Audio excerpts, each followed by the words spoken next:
You know what? As we're watching highlights, I got to be honest. I'm watching and listening to Brandon. You love this guy, Philip Rivers, being mic'd up. That's our game right there. You know, I've spent a lot of time just listening to the guys that retired, and the first thing that always comes out their mouth is that's what they miss. Is the camaraderie, that interaction on the sideline. Yeah.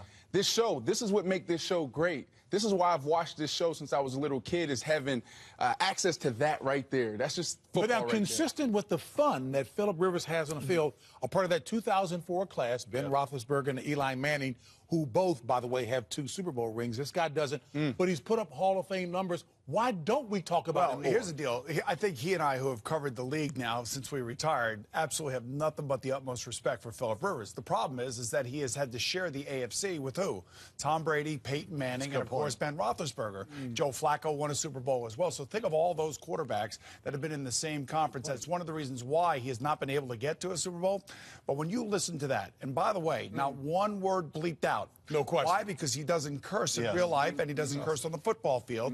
He's highly respected by his players. He brings an intensity to the game that you can see there. And the one thing that I got out of all that, you remember when he went, I can finally breathe. That, you know what that is? That's the release of all the external energy that is piled upon the quarterback in every single game that he finally said. Every single week. That Every was single Monday, week at every Tuesday. single game that he can finally say, we won the game. You mentioned some sensational quarterbacks, and I talked about that 2004 class. In your mind, Hall of Fame numbers, is he a Hall of Famer in your mind? In my mind, there is no question. I think he's an absolute knock-dead, down, whatever you want to say, Hall of Fame quarterback. His play has been tremendous for so many years, and he shows no sign of wear and tear or slowing down. His arm is as strong as ever. And, Brandon, that guy you saw there, that's the guy you see every day when you're out there with the Chargers. You know, Joe Gibbs once said, when you lose a football game on Wednesday, you need a guy to come out there with energy to get there. He says, and I was lucky. He says, I had Joe Theismann, and Joe Theismann was always, you know, bumping around. But that's Philip Rivers, too. We did it when they were 1-4, playing the Denver Broncos. Remember that one well? And he came up with a smile, and, you know, he goes, hey, what good's it going to do to be mad and frown? Let's be happy what we're doing. And, you know, I love our meetings with him. They're great. You know, Phil, I just you know, I like it when you do the game because you know what's going on. You really understand the quarterback. You know what I'm talking about? And we're going to do this. And then 20 minutes later, you go, man, that was great, Philip. but that's what he does every day, and that's why he's had success. Not by but you can see how he can energize a football team. Speaking of success, the fact that he hasn't appeared in the Super Bowl, will that hurt him in the Hall of Fame? No, not at all. Not at all. I mean, obviously, you take a look at him. He's one of the defining quarterbacks of his era. There's no question about that. Now, I would tell you he's not playing for the greatest of franchises in the NFL. As a matter of fact, the only reason he's there is because Eli Manning didn't want to play there in the first place. So he's out there. He's carried that franchise.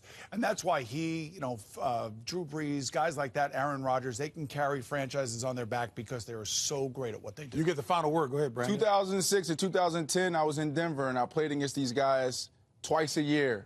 One of the best rivalries I've ever been a part of. They missed the window. That was their window. 2006 to 2010, they had probably the most talented team in the NFL. No question. And they didn't get it done.